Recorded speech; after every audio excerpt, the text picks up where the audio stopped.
You can learn something new every day if you listen. Good morning, dear students. Welcome you all to the science class. Hope you all are doing good. In the last section, we have learned about fungi. Today, we are going to learn about bryophytes. Bryophytes are primitive and simplest group of plants. The bird bryophyte.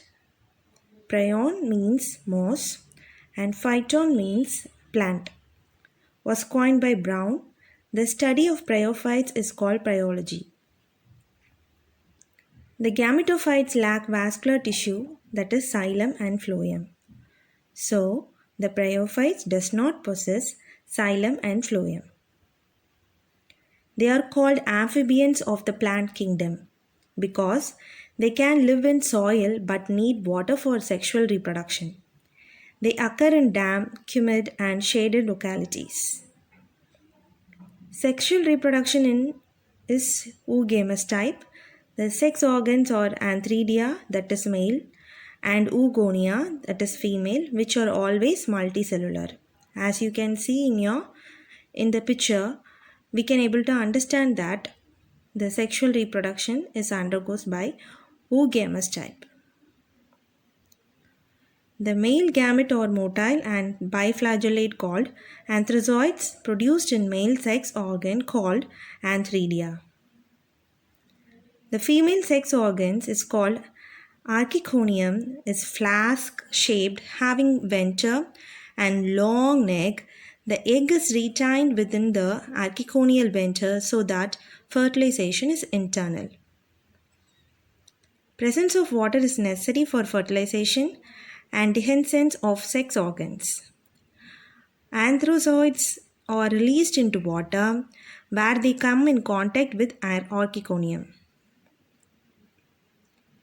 Next, we are moving on to classification of bryophytes.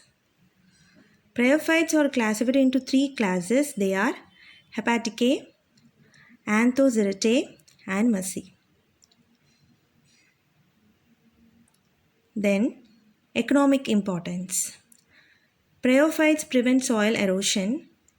Sphagnum can absorb large amount of water, hence it is used by the gardeners in nursery. Peat, which is a valuable fuel like coal, is obtained from sphagnum. Next, we are moving on to teratophytes. Students, next we are moving on to teratophytes. Teratophytes are the first true land plants with xylem and phloem. The teratophytes are also called vascular cryptogams as they possess xylem and phloem. Thus, they are included as first group in Tracheophyta. The teratophyte's bland body is a saprophyte and is differentiated into true root, stem and leaves. The saprophytes bears saprongia that are subtended by leaf-like appendages called saprophytes.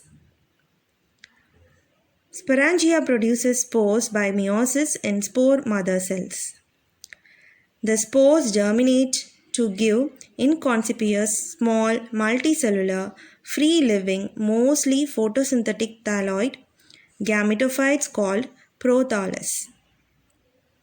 Water is needed for the transfer of antherozoids, male gametes from antheridia, to the mouth of archiconium. Antherozoids fuses with the egg in the archiconium to form zygote. Zygote develops to a multicellular, well-differentiated saprophytes. Classes of teratophytes: Coelopsida, Lycopsida, Spinopsida, and Pteropsida.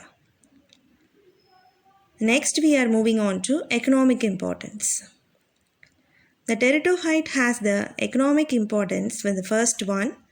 They are used for the medicinal purposes. They are used as soil binders. They are grown as ornamentals.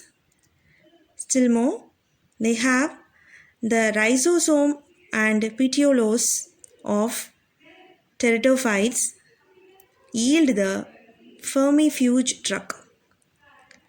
That's all for today's class. Thank you, dear students.